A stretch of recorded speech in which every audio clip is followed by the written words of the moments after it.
Muy buenos días y bienvenidos un día más a este momento con Dios. En el capítulo 12 del segundo libro de Samuel dice lo siguiente: Jehová envió a Natán a David, y viniendo a él le dijo: había dos hombres en una ciudad, el uno rico y el otro pobre. El rico tenía numerosas ovejas y vacas, pero el pobre no tenía más que una sola corderita que él había comprado y criado, que había crecido con él y con sus hijos juntamente, comiendo de su bocado y bebiendo de su vaso y durmiendo en su seno, y la tenía como una hija.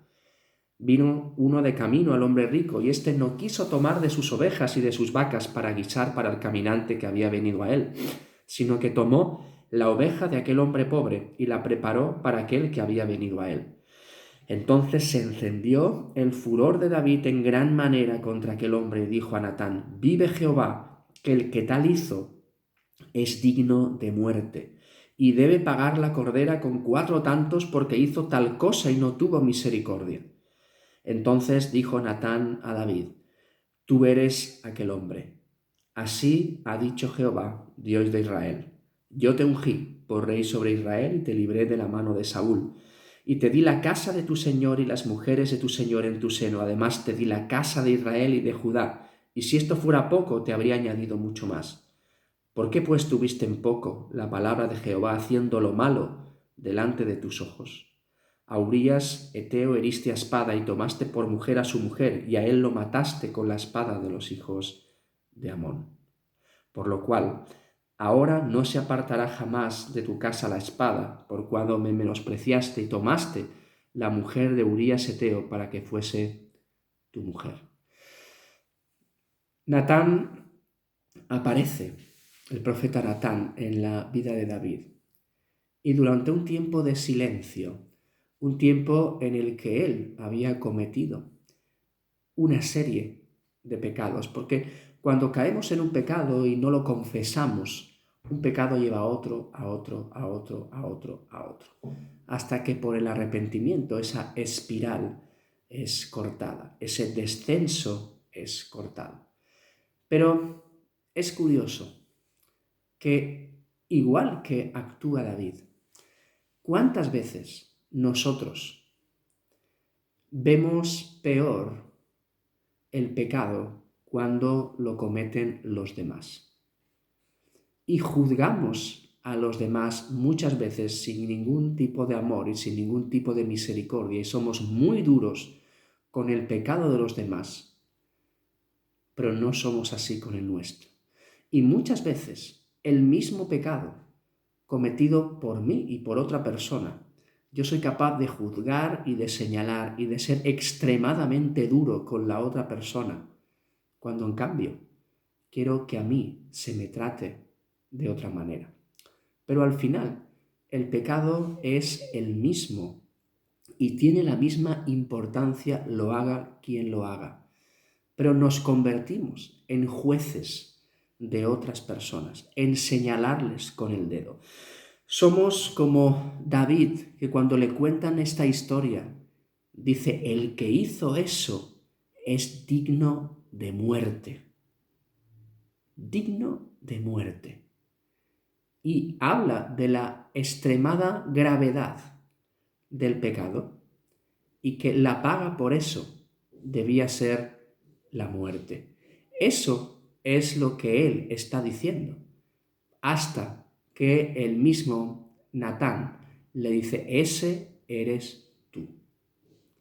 Y actuamos de esa manera muchas veces en nuestra propia vida, señalando a otros y un poco justificando lo nuestro. Tenemos que ser como el padre de la historia del hijo pródigo, el cual, después de que su hijo ha pecado, que ha desobedecido a él le espera para perdonarle, con amor y con misericordia. Pero muchas veces nos convertimos en el hermano de la historia del hijo pródigo, que recuerda quién es esa persona, que recuerda los pecados que ha cometido, que recuerda que no es digno absolutamente de nada y no ve su propia actitud, su propia vida. Es cierto que la palabra de Dios marca que el Señor disciplina, aquel que yerra, aquel que peca. Pero nos quedamos con esa parte y hay una parte del versículo que la encontramos en Hebreos 12 que dice que Dios al que ama disciplina. Y hay una parte de la disciplina que no vemos, que es el amor y la misericordia de Dios. La disciplina de Dios va junta con el amor y con la misericordia, porque el objetivo de la disciplina de Dios es el levantar, es el sanar, es el rectificar, es el perdonar. Y nosotros debemos tener eso como ejemplo en nuestra vida. Entonces tenemos que ser personas que seamos realistas con nosotros mismos y personas que no señalemos a otros por lo que hacen, olvidándonos de lo que hacemos nosotros. David, ese hombre, conforme al corazón de Dios, ese hombre había descuidado sus obligaciones como rey, había deseado a una mujer, la había tomado, había adulterado, había hecho venir a su marido, al final terminó acabando con la vida de éste, un cúmulo de desobediencias, de pecados uno tras otro. Pero cuando David le habla lo que un hombre había hecho con una simple corderita, explota, dice, este hombre es digno de muerte. Y no ve o no veía lo que él había cometido.